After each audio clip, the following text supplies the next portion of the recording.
गुरु ब्रह्मा गुरु विष्णु गुरुदेवो महेश्वरा गुरु साक्षात परब्रह्म तस्मै श्री गुरुवे नमः। आज हम आगे का पाठ आपको सुनाएंगे। निश्चित था कि ठीक 7वें ही दिन उनका काल आने वाला है, परंतु हम तो काल को भूल जाते हैं। वक्ता श्री सुखदेव जी जैसा अवधूत हो और श्वेता परीक्षित जैसा अधिकारी हो तो 7 दिन में मुक्ति मिलती है। कथा सुननी तो परीक्षित को लेने विमान आया और उनको सद्गति मिली। परीक्षित महाराज विमान में बैठकर श्री परमात्मा के धाम में गए। आजकल लोग कथा तो बहुत सुनते हैं, परंतु उनको लेने के लिए विमान क्यों नहीं आते हैं? इसका कारण यही है कि वक्ता और श्रोता अधिकारी नहीं मिलते हैं। मनुष्य जब तक वासनाओं में फंसा है तब तक विमान कैसे आएंगे, और यदि इससे पहले विमान आ भी जाएं तो भी इन पर कोई बैठेगा नहीं। कदाचित स्वर्ग से विमान लेने के लिए आ भी जाए तो भी मनुष्य की जाने की तैयारी भी तो कहाँ है। हम सब विकार और वासनाओं में बंधे हुए हैं। मनुष्य पत्नी पुत्र धन घर आदि में फंसा है। जब तक यह आसक्ति छूटेगी नहीं तब तक मुक्ति नहीं है। जिसका मन परमात्मा के रंग में रंग गया है उसके लिए तो वहाँ जहाँ बैठा है वहीं मुक्ति है। लोग अपने तन के कपड़ों की खूब चिंता कर रखते हैं, परंतु मरने के बाद जो मन साथ जाता है उसकी चिंता कोई नहीं करता। मरने के बाद जिसके साथ आना है उसी की फिक्र करो। ज्ञान का अनुभव करो। मुक्त होने के लिए ज्ञान का उपयोग है। कथा जीवन को सुधारती है, जीवन को पलट देती है। कथा सुनने पर जीवन पलट न जाए तो माने कि कथा बराबर सुनी ही नहीं है। कथा मुक्ति देती है। यह बात बिल्कुल सच है कि श्री भागवत शास्त्रकार की महिमा का वर्णन दूसरे बहुत से पुराणों में किया गया है, परंतु सामान्यतः पद्म पुराण के अंतर्गत महात्म का वर्णन करते हैं। अब श्री भागवत की महिमा का वर्णन करना है। श्री भागवत की महिमा का एक वर्णन करते हैं। इस कथा का महात्म एक बार संतन कुमारों ने श्री नारद जी से कह सुनाया था। महात्म में ऐसा लिखा है कि बड़े बड़े ऋषि और देवता ब्रह्मलोक छोड़कर विशाल क्षेत्र में इस कथा को सुनने के लिए आए थे। इस कथा में जो आनंद मिलता है वह ब्रह्मांड से भी श्रेष्ठ है। अर्थात योगी तो केवल अपना ही उद्धार करता है, जबकि सत्संगी अपने संग में आए हुए सभी का उद्धार करता है। बुद्धि का आश्रम संतन कुमार पधारे, जिससे लोग बुद्धि का आश्रम कहते हैं, वही विशाल क्षेत्र है। बद्री विशाल की जय। बुद्धि का आश्रम के श्री नारद जी ने सनकादि ऋषियों का मिलन। संकन पुराण में कथा आती है कि बद्री नारायण विशाल राजा के लिए पधारे थे। पुंडरीक के लिए विठलनाथ आए थे। जिस भक्त के लिए भगवान आए वह धन्य है। बद्री नारायण जी तप ध्यान और आदर्श जगत को बताते हैं। वे कहते हैं कि मैं ईश्वर हूँ तो भी तप करता हूँ, ध्यान लगाता हूँ। तपस्या के बिना शांति नहीं मिलती। कठिन तपस्या नहीं कर सकता। अतः श्री भगवान आदर्श बताते हैं। श्री बद्री नारायण के मंदिर में लक्ष्मी जी की मूर्ति मंदिर के बाहर है। स्त्री और बालक का संग तपस्या में विघन रूप है। इसमें स्त्री की कुछ दिन निंदा नहीं है, परंतु काम की निंदा है। किसी को पत्नी और बालकों का त्याग नहीं करना है, इसलिए कहना पड़ता है कि पत्नी और बच्चों के साथ रहकर घर में ही भगवान का भजन करो। इसी तरह तपस्वी स्त्री के लिए पुरुष का संग त्याज्य है। विशालपुरी में जहाँ संतन कुमार विराजते थे वहाँ एक दिन नारद जी घूमते हुए आ गए। वहाँ सनकादि ऋषियों के साथ नारद जी का मिलन हुआ। नारद जी के मुख उदास देखकर सनकादि ने उनसे उदासीनता का कारण पूछा कि आप चिंता में क्यों हैं? आप हरिदास हैं, श्री कृष्ण का दास, कभी होवे नहीं उदास। वैष्णव तो सदा प्रसन्न रहता है, जो चिंता ना करे वही तो वैष्णव है। वैष्णव तो प्रभु का चिंतन करता है, फिर भी आप प्रसन्न क्यों नहीं है? नारद जी ने कहा कि मेरा देश दुखी है, सत्य, तप, दया, दान नहीं है। मनुष्य बोलता है कुछ और, उसके मन में रहता है कुछ और वो करता है कुछ और कुछ क्या कहूँ। जीव केवल अपने अपने पेट भरने वाले और स्वार्थी हो गए हैं।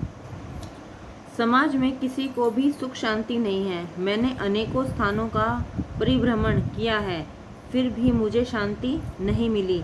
आज सारा देश दुखी क्यों हो रहा है? नारद जी ने इसके कई कारण बताए। धर्म और ईश्वर में जब तक आस्थावान नहीं बने तब तक देश सुखी नहीं हो सकता। जिसके जीवन में धर्म का स्थान प्रधान नहीं है, उसे जीवन में कभी शांति नहीं मिलती है। धर्म और ईश्वर को भूलने वाला मानव कभी सुखी नहीं होता। जगत में अब धर्म रहा ही कहाँ है? नारद जी ने यह दुख से कहा कि अब इस जगत में सत्य नहीं रहा। जगत में असत्य बहुत बढ़ गया है। असत्य के समान कोई पाप नहीं है। संसार देवऋषि नारद की वृंदावन में भक्ति से भेंट। संसार में मुझे कहीं भी शांति नजर नहीं आई। इस प्रकार कलयुग के दोष देखता हुआ घूमता फिरता मैं वृंदावन में आया हूँ। वहाँ तक कौतुक देखा, एक युवती को देखा, उसके पास 2 पुरुष मूर्छा में पड़े हुए थे। वह स्त्री चारों ओर देख रही थी। उस स्त्री ने मुझे नारद जी को बुलाया, अतः वे उसके पास गया। मैंने उसे युवती से पूछा कि देवीरिया कौन है? उस युवती ने मुझसे कहा कि मेरा नाम भक्ति है, ये ज्ञान है और वैराग्य मेरे पुत्र हैं।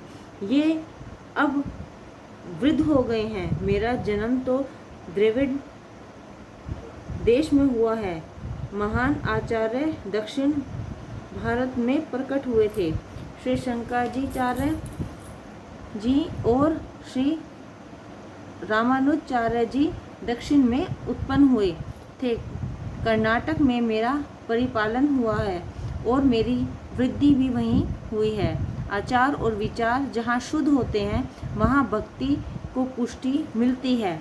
महाराष्ट्र में किसी स्थान पर मेरा सम्मान हुआ। महाराष्ट्र में कहीं कहीं भक्ति का सम्मान मिला। पंढरपुर जैसे स्थल और भक्ति का दर्शन होता है। गुजरात में तो मैं जीर्ण हो गई हूँ। गुजरात में मैं अपने दोनों पुत्रों के साथ वृद्ध हुई। धन का दास प्रभु का दास नहीं हो सकता। गुजरात का लोभी हो गया है, अतः भक्ति छिन्न भिन्न हो गई है। भक्ति का प्रधान अंग 9 है। इनमें प्रथम है श्रवण। केवल कथा सुन लेने से भक्ति पूरी नहीं होती। जो सुनना है उसको मनन करो। मनन करके जितना जीवन में उतारा हो उतना ही भागवत श्रवण सार्थक हुआ कहा जाएगा।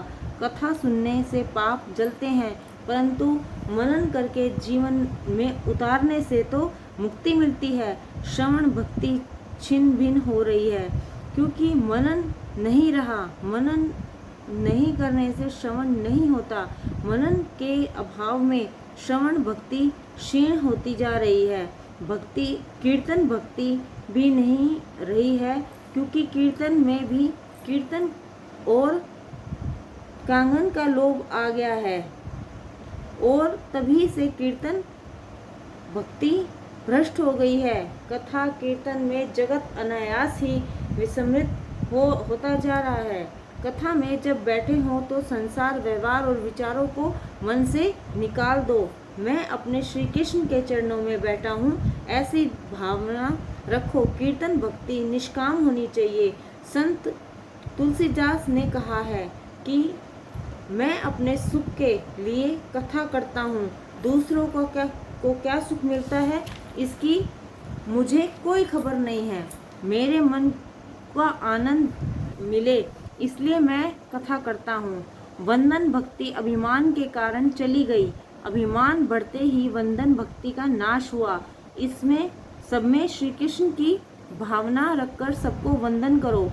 वंदन करने से विरोध नष्ट होता है। भक्त नरसिंह ने भक्त का लक्षण बताते हुए कहा है कि सकल लोक में सबको वंदे, वही सच्चा वैष्णव है जो वंदन करता है। वही वैष्णव है जो वंदन करना चाहता है। वह वैष्णव नहीं है। मन के भीतर जब तक अभाव रहेगा तब तक भक्ति की वृद्धि नहीं होगी। बुद्धि का जब बहुत अतिरिक्त होता है तो भक्ति का विनाश होता है। भक्ति छिन्न भिन्न हुई तो जीव भी विभक्त हो गया। भक्ति के दो बालक हैं, ज्ञान और वैराग्य। भक्ति का आदर ज्ञान और वैराग्य के साथ करो। ज्ञान और वैराग्य मूर्छित होते हैं तो भक्ति भी रोती है। कलयुग में ज्ञान और वैराग्य क्षीण होते हैं, बढ़ते नहीं हैं। जब से पुस्तकों में आकर समा गया है तब से ज्ञान चला गया है। नारद जी कहते हैं कि ज्ञान और वैराग्य को मूर्छा क्यों आई है यह मैं जानता हूँ। इस कलिकाल में जगत में अधर्म बहुत बढ़ गया है। इसी कलयुग में ज्ञान और वैराग्य की अपेक्षा होती है, अतः वे निरसित होकर वृद्ध और जीर्ण हो गए हैं। ज्ञान और वैराग्य के साथ मैं भक्ति को जागृत करूंगा। ज्ञान वैराग्य के साथ मैं भक्ति का प्रचार करूंगा। नारद ने ज्ञान वैराग्य को जगाने के लिए अनेक प्रयत्न किए परंतु कुछ बना नहीं है। वेदों के अनेक पारायण किए तो भी ज्ञान वैराग्य की मूर्छा गई नहीं। कुछ थोड़ा सा विचार करोगे तो यह ध्यान में आ जाएगा कि ऐसी कथा तो प्रत्येक घर में होती है। अपना ये हृदय ही वृंदावन है। इस हृदय में वृंदावन में कभी कभी वैराग्य जागृत होता है परंतु यह जागृति स्थायी स्थिर नहीं रहती है। भक्ति का दुख दूर करने के लिए नारद जी का उद्योग। नारद जी चिंता में फंसे हैं कि ज्ञान और वैराग्य की मूर्छा उतरती नहीं है। उसी समय आकाशवाणी हुई कि तुम्हारा प्रयत्न उत्तम है। ज्ञान वैराग्य के साथ भक्ति का प्रचार करने के लिए आप कुछ सत्कर्म कीजिए। नारद जी ने पूछा कि मैं क्या सत्कर्म करूं? तो आकाशवाणी ने बताया कि तुम्हें संत महात्मा सत्कर्म क्या है वह बताएंगे। नारद जी अनेक साधु संतों से पूछते हैं कि ज्ञान वैराग्य सहित भक्ति को पुष्टि मिले ऐसा कोई उपाय बताएं, परंतु निश्चित उपाय कोई भी नहीं बता सका। श्री नारद जी चिंता में पड़ गए। वह सोचने लगे कि निश्चित उपाय बतलाने वाले संत मुझे कहाँ मिलेंगे और वे क्या साधन बताएंगे। ऐसा विचार करते करते नारद जी घूमते फिरते बद्रिका आश्रम में आए। वहाँ सनकादि मुनियों के साथ उनका मिलन हुआ। नारद जी ने संतन कुमार को यह सारी कथा सुनाई। सनकादि मुनि कहते हैं तुम्हारी भावना दिव्य है, भक्ति का प्रचार करने की तुम्हारी इच्छा है। आप भागवत के ज्ञान मार्ग का पारायण कीजिए, तुम्हारी इच्छा पूर्ण होगी। तुम भागवत ज्ञान यज्ञ करो और भागवत का प्रचार करो, इसी से लोगों का कल्याण होगा। इस कथा से ज्ञान और वैराग्य की जागृति होती है। श्री भागवत की कथा ज्ञान, भक्ति और वैराग्य को बढ़ाने वाली है। वेदों का पारायण करना अच्छा है, उससे आपकी इच्छा पूर्ण होगी, परंतु वेदों के अर्थ जल्दी समझ में नहीं आ सकते। इसलिए सर्व वेदों के स्वरूप इस भागवत का ज्ञान यज्ञ करो। श्री भागवत कथा यह अमृत पान करने के लिए वह वहाँ से गंगा के किनारे गए। शुद्ध भूमि में सात्विक भाव जागते हैं। वहाँ ऋषि मुनि और श्री भागवत कथा का ज्ञान करने आए हैं जो नहीं आए थे। उन सभी के घर भृंग ऋषि जाते हैं और विनती भाव से वंदन करके उनको कथा में ले आते हैं। सत्कर्म में दूसरों की को प्रेरणा दे उसी भी पुण्य मिलता है। कथा के आरंभ में भगवान की जय जय जयकार करते हैं और हरे नमः महामंत्र है। सारी प्रवृत्तियों को छोड़कर मनुष्य ध्यान में बैठता है, वही भी माया विघ्न करती है।